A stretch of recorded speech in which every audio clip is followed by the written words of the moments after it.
யாழ்ப்பாணத்தில் சட்டவிரோதமாக கட்டப்படும் கட்டிடங்கள் காரணமாக நிலத்தடி நீர் இல்லாமல் போகும் அபாயம் காணப்படுவதாக சிரேஷ்ட பொறியியலாளர் மா ராமதாசன் குறிப்பிட்டுள்ளார். அது மட்டுமின்றி யாழ்குடாநாடு முழுவதும் நீரில் மூழ்கும் அபாயம் காணப்படுவதாகவும் அவர் எச்சரிக்கை விடுத்துள்ளார். யாழ் ஊடக அமையத்தில் புதன்கிழமை இடம்பெற்ற செய்தியாளர் சந்திப்பில் கலந்து கொண்ட போதே அவர் மேற்கண்டவாறு தெரிவித்துள்ளார். நிலத்தடி நீரை நம்பி வாழும் யாழ் குடாநாட்டு மக்களின் நன்மையை கருத்தில் கொண்டு நீர்த்தேக்கங்கள் மற்றும் குளங்களை பாதுகாப்பது அவசியம் என அவர் இதன்போது குறிப்பிட்டுள்ளார்.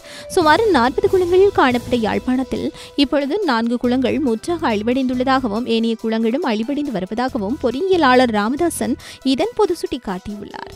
இந்நிலையில் உரிய அதிகாரிகள் தலையிட்டு இவ்விடயம் தொடர்பாக நடவடிக்கை எடுக்காவிட்டால் பாரிய அனர்த்தத்திற்கு யாழ்ப்பாணம் முகம் கொடுக்க வேண்டிய நிலையை அவர் எச்சரிக்கை விடுத்துள்ளார். சட்டவிரோத கட்டிடங்களால் வாய்க்கால்கள் மூடப்பட்டு நீர் வழிந்தோட முடியாமல் உள்ளதை அவர் இதன்போது சுட்டிக்காட்டியுள்ளார். யுத்தம் முடிவடைந்த பின்னரும் சட்டவிரோதமாக உரிய நியமனங்களின்றி இவ்வாறு பல கட்டிடங்கள் கட்டப்படுவதால் இந்த நிலை ஏற்படுவதாக அவர் மேலும் குறிப்பிட்டார்.